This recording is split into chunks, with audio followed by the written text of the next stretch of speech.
terrifying story of a pilot deliberately crashing his plane, killing everyone on board.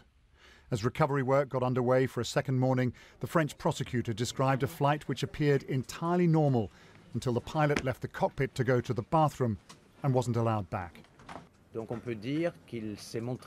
We could hear a number of appeals and calls from the pilot to access the cockpit. There was no response from the co-pilot.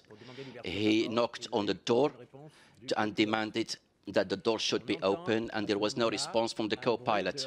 At that time, we heard a breathing noise inside the cabin, and we carried on hearing that kind of breathing until the final crash. The co-pilot, now named as 28-year-old Andreas Lubitz, seems to have made a number of deliberate decisions, all the while ignoring the captain's increasingly frantic appeals. Nothing. Never. No word during the 10 last minutes. I think voluntary, he refused to open the door, and he turned the button to get down the plane.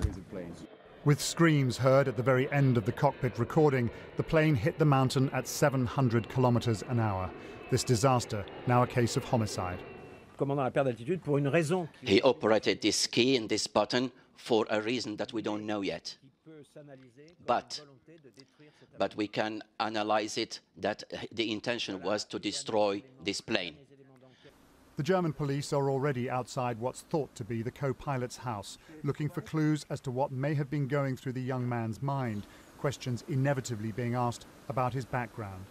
Il est de nationalité allemande. The co-pilot is a German citizen for nationality. I don't understand his ethnicity, but he is a German pilot. He's not known as a terrorist, if that's what you meant. Absolutely not.